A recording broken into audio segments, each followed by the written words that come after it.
सही है या गलत है और क्यों ये नेशनल। देखो इस टॉपिक से जुड़े ना आपको सिर्फ 5 चीजें समझनी है और आप खुद डिसाइड कर पाओगे कि जो सारे चेंजेस हो रहे हैं ये सही है या गलत है और क्यों ये नेशनल इंपॉर्टेंस का मुद्दा है। सबसे पहला, वक्फ का क्या मतलब होता है। दूसरा, क्या एक रिलीजियस इशू है या एक प्रॉपर्टी इशू है। तीसरा, क्या एक नॉन मुस्लिम अपनी प्रॉपर्टी डोनेट कर सकता है इसमें। चौथा, क्या वक्फ फैमिली में डॉटर्स के लिए फेयर है। और पांचवा, क्या वक्फ बोर्ड जो इंडिया में आर्म फोर्सेस और रेलवे के बाद 3rd लार्जेस्ट लैंड ओनर है, इनके पास जो भी प्रॉपर्टीज है क्या ये डोनेटेड है या अक्वायर्ड है और इसमें क्या डिफरेंस है।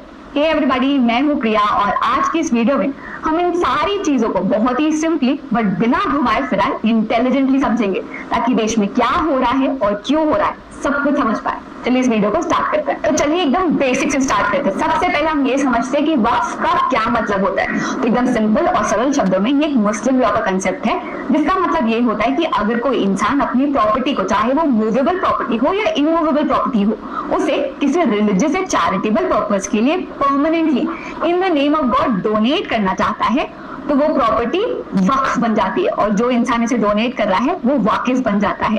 अब एक बार आपने प्रॉपर्टी ट्रांसफर कर दी तो इसे वापस लेने का कोई तरीका नहीं होता, इसलिए कहा जाता है कि once a Waqf always a वक्फ, क्योंकि प्रॉपर्टी वक्फ में दी तो जा सकती है लेकिन इसे वापस लेने का कोई तरीका नहीं होता। जो ओनरशिप होता है ये परमानेंटली ट्रांसफर किया जाता है in the name of God. आगे समझते हैं। तो आपने प्रॉपर्टी को वक्फ बना दिया तो ये चले जाता है स्टेट वक्फ बोर्ड के कंट्रोल में। माने कि जो भी प्रॉपर्टी कोई पीस ऑफ लैंड हो सकती है, बिल्डिंग होती है, अब स्टेट वक्फ बोर्ड डिसाइड करता है कि इसमें ना हम एक मस्जिद बनाएंगे या कब्रिस्तान बनाएंगे या स्कूल बनाएंगे, जो भी डिसाइड करता है। तो उन सारी चीजों को मैनेज करने के लिए वो केयर टेकर मैनेजर जिन्हें मुतावली कहते हैं उन्हें अपॉइंट किया जाता है। अब मुतावली इस प्रॉपर्टी को, इस वक्फ को बेच नहीं सकते, किसी और के नाम पे ट्रांसफर नहीं कर सकते, लेकिन उन्हें इस वक्फ प्रॉपर्टी पर इनकम जनरेट करनी होती है और जो भी इनकम जनरेट की जाएगी उसे वापस मुस्लिम कम्युनिटी के रिलीजियस और चैरिटेबल पर्पस के लिए यूज किया जाएगा। बस इस इनकम का जो 60% हिस्सा होता है, क्योंकि स्टेट वक्फ बोर्ड इतनी सारी चीजें कर रही है, 7% ऑफ द इनकम वापस स्टेट वक्फ बोर्ड में कंट्रीब्यूट की जाती है। सिंपल, एक वापस रिकैप करते हैं। तो आपने प्रॉपर्टी को वक्फ बना दिया, जो परमानेंट नेचर का होता है वापस नहीं लिया जा सकता। अब इस वक्फ को मैनेज करने के लिए मुतावलीज अपॉइंट किए जाते हैं जो आंसरेबल होते हैं स्टेट वक्फ बोर्ड को।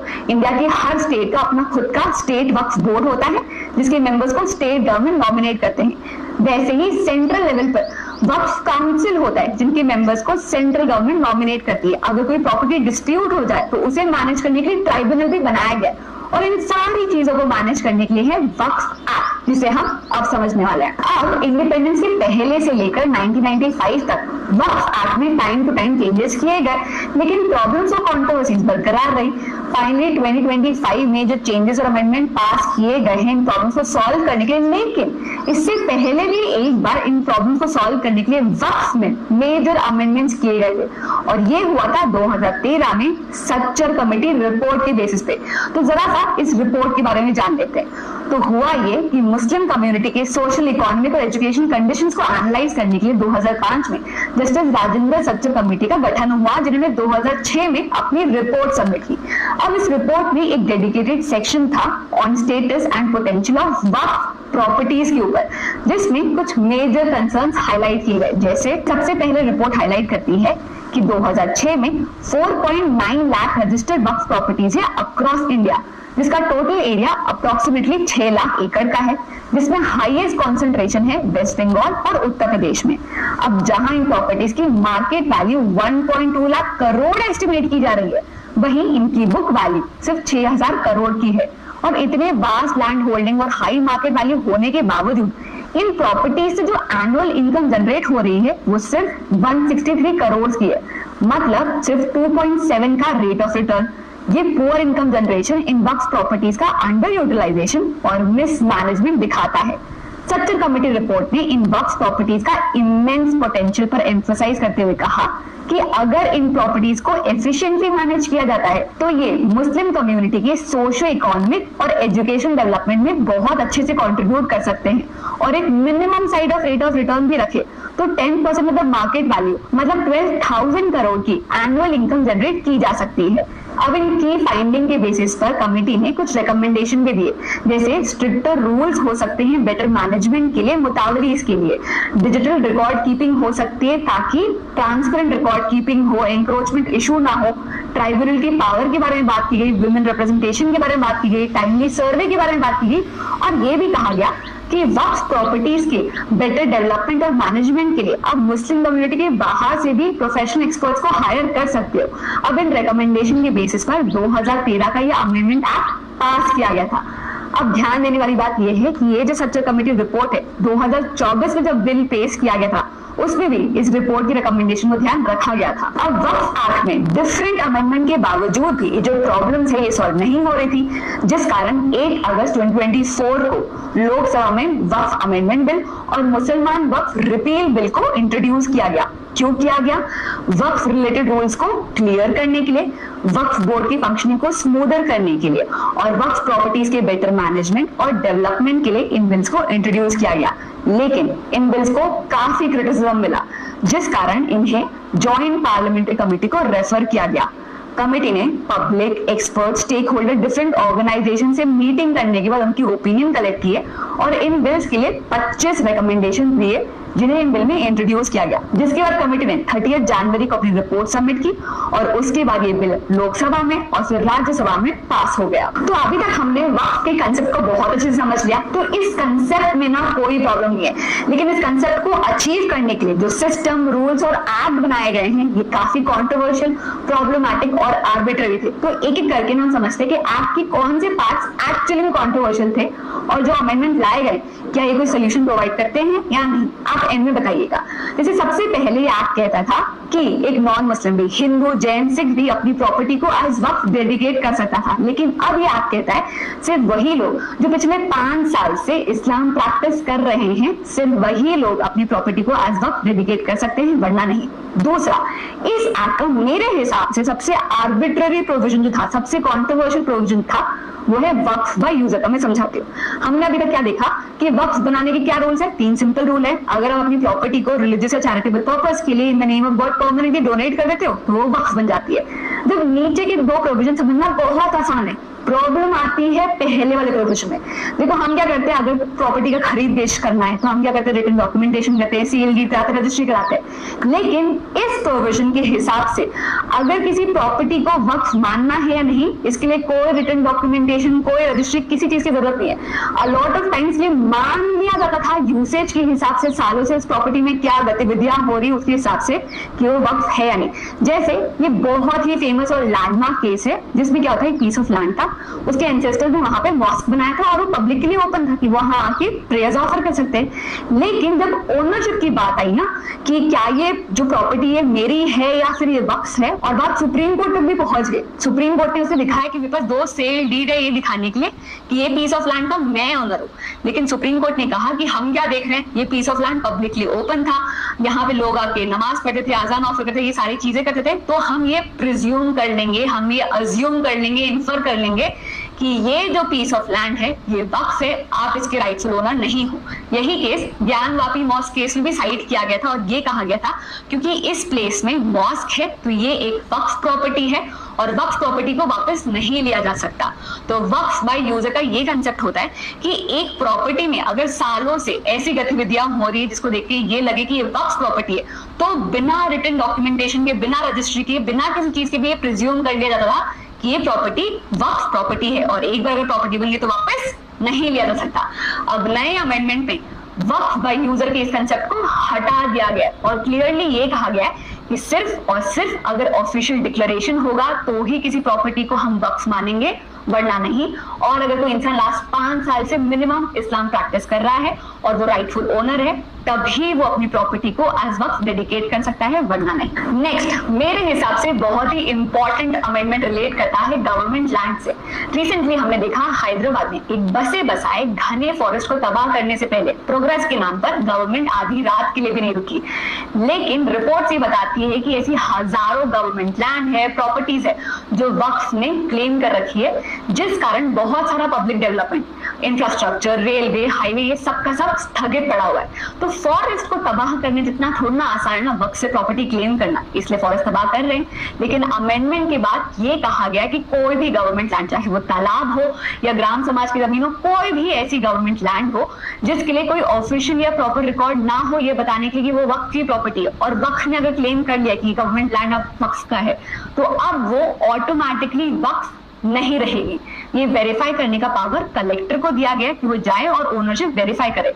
अगर कोई ऑफिशियल रिकॉर्ड नहीं मिलता है और ये पता चलता है कि ओनरशिप एक्चुअली गवर्नमेंट की है, तो फिर रेवेन्यू रिकॉर्ड्स को अपडेट किया जाएगा और वक्फ की लिस्ट से गवर्नमेंट प्रॉपर्टी का नाम हटा दिया जाएगा। मतलब किसी भी संपत्ति को हम वक्फ की संपत्ति से तभी मानेंगे अगर ऑफिशियल रिकॉर्ड एग्जिस्ट करते हो, ये क्लियरली दिखाने के लिए कि स्पष्ट रूप से इस लैंड को वक्फ के लिए डेडिकेट किया गया था। वरना अब वो प्रॉपर्टी जो पहले वक्फ क्लेम की गई थी वो गवर्नमेंट प्रॉपर्टी वापस बच जाएगी। अब ना हम एक साथ 3 प्रॉब्लम्स डिस्कस करने वाले, तो आप ध्यान से सुनिएगा।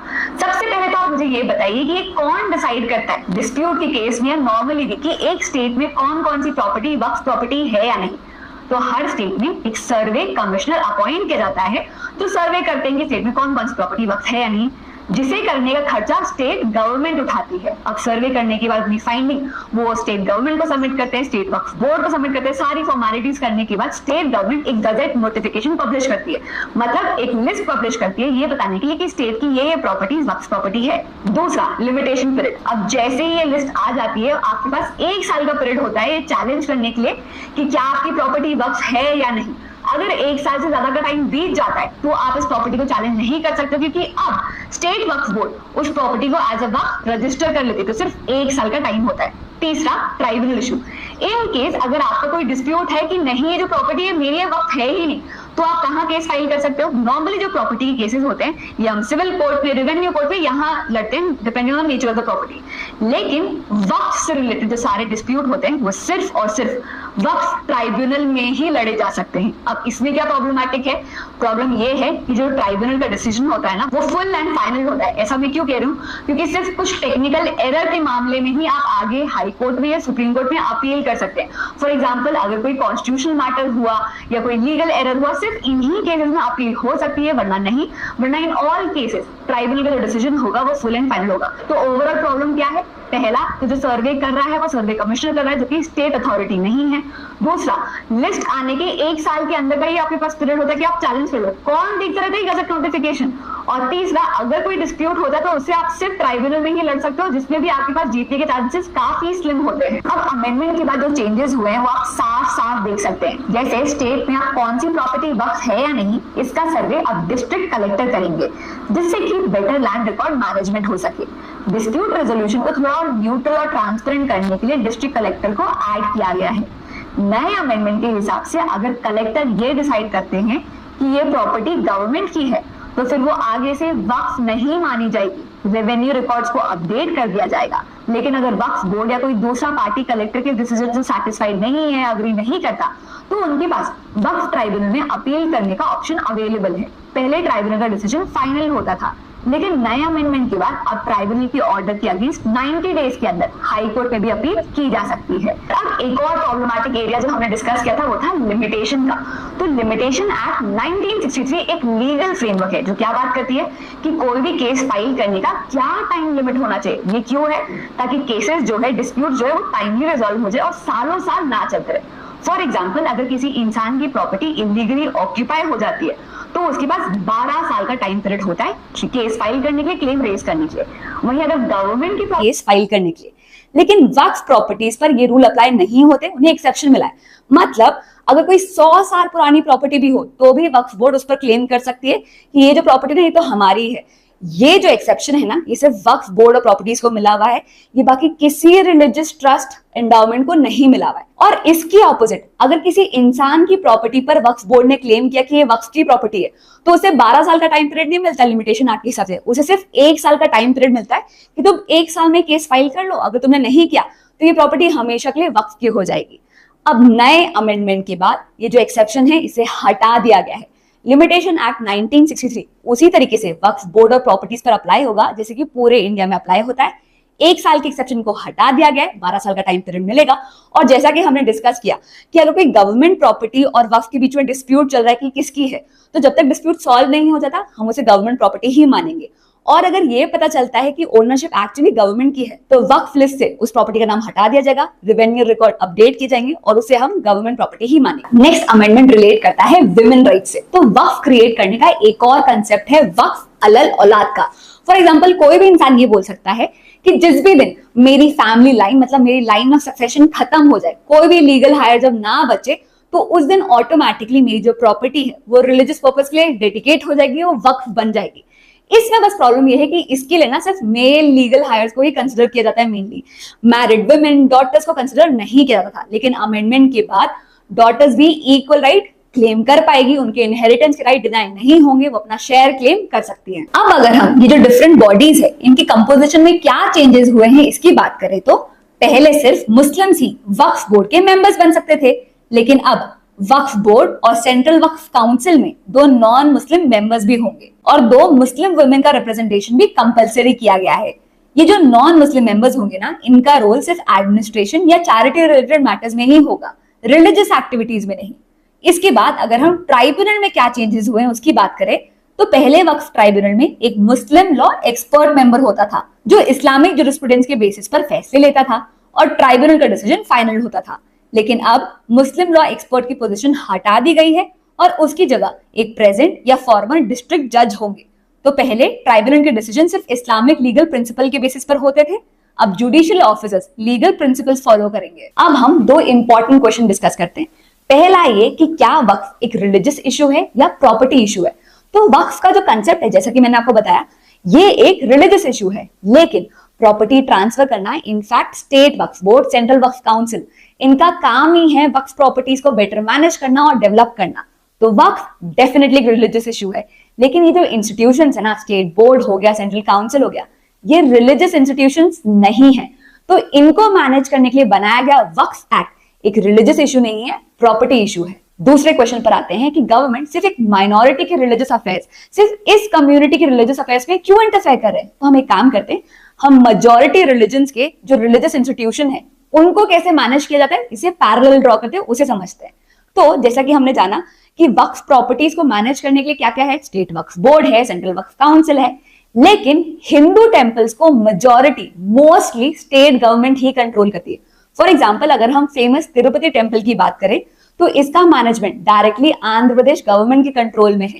टेम्पल का हेड कौन होगा ना, ये भी स्टेट गवर्नमेंट डिसाइड करती है। दूसरा, वक्फ प्रॉपर्टीज को लेकर अगर कोई डिस्प्यूट हो तो सीधा कहां जाता है, ट्राइब्यूनल के पास जाता है। लेकिन बाकी रिलीजियस इंस्टीट्यूशंस या ट्रस्ट की बात करें, हिंदू, सिख, जैन, क्रिश्चियन, इनकी प्रॉपर्टी में अगर कोई डिस्प्यूट होता है तो वो या तो सिविल कोर्ट जाता है या तो हाई कोर्ट जाता है।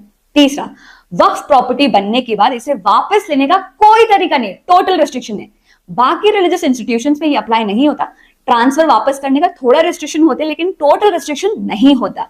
चौथा, लिमिटेशन पीरियड बाकी रिलीजियस इंस्टीट्यूशंस पे अप्लाई होता है, लेकिन लिमिटेशन पीरियड का एक्सेप्शन सिर्फ और सिर्फ वक्फ प्रॉपर्टीज है। इसमें 1 साल का ही टाइम पीरियड मिलता है आपको केस फाइल करने का, उसके बाद नहीं मिलता है। तो जहां वक्फ प्रॉपर्टीज को मैनेज करने के लिए स्टेट वक्फ बोर्ड है, सेंट्रल काउंसिल है, majority of Hindu temples directly state government के कंट्रोल में आते हैं।